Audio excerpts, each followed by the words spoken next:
Shalom and Ahab, it's Iluna, it's Warrior, it's Belief, and today I'm featuring Morah 777 and I'm featuring Yasmin Brown.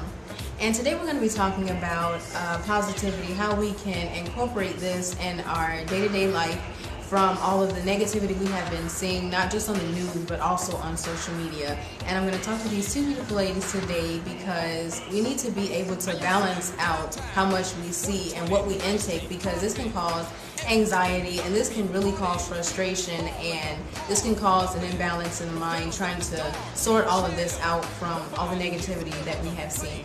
And so I'm going to start off with talking to Morah 777, who is my teacher, who's very astute in the Torah. And what are some tips that you can give us? First, I would like to just thank Abba Yahuwah for the opportunity to be able to voice print the atmosphere, as well as speak into the lives of our people. I stand on the Torah, Yahushua 1 and 8. I've tailored it to fit our time. I will not let this book of the Torah depart from my mouth, but I will meditate upon it day and night, that I may observe to do according to all that is written in it. For then I will make my way prosperous and I will act wisely. The first thing I would suggest is that we meditate first and foremost on the Torah. And then learn how to hear stuff, but not necessarily take it in. We can hear it, evaluate it, and from there determine whether or not this is something that we ought to allow to become so attached to us that now it just really takes us out of character and puts us in a position that now we are having anxiety attacks because we're feeling like, okay, if this happened there, then what will happen? What will prevent it from happening where I am? Well, Yahuwah gave us a promise that He will protect us. And I believe it's in the book of Ezekiel. And He tells us that He would not allow these things to come nigh our dwelling if we would esteem Him, and that if we would live for Him.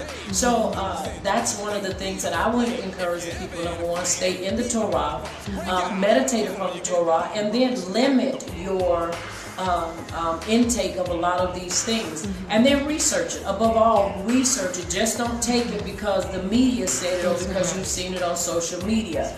Research it for yourself to make sure that the information that you are receiving is valid, and then from there you can determine whether or not it merits you getting upset about it. And even then, use wisdom. If it gets you that upset, the first thing I would say is some stuff don't even waste your time on it. Now, I know for people that have watched the news, read the newspaper, that's just a part of their lifestyle. Sometimes we've got to change if we want to develop and not have those type of things happening in our lives. So I would say the first thing is meditate upon the Torah, and then the second thing is limit our intake in some of these things, so we can be sure that these things do not get us to the point where we are afraid. Because let me tell you something, fear, it can cause you to really hurt yourself. You know, we used to have a saying, fear is false evidence appearing real. And so we don't want to look at evidence and it's false, but it appears real. So now it has us reacting instead of responding. And so once again, I would say meditate upon the Torah. Make sure that the information that you are hearing is valid, and then, even if it is valid, just temper yourself and use self-control, and don't let it control you, but you control it.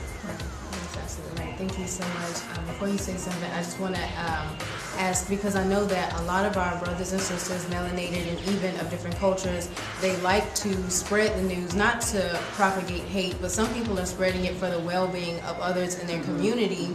I wanted to ask, what would you suggest for those that are trying to get the news out, because not everybody gets the news at the appointed or the proper time, and sometimes people fail to realize that if they share it, they sometimes share it a little bit too late, because the news update will come and they're sharing old news. And I know people are doing it out of the kindness of their heart and for the concern of others, but not to confuse people. What would you suggest for people to do?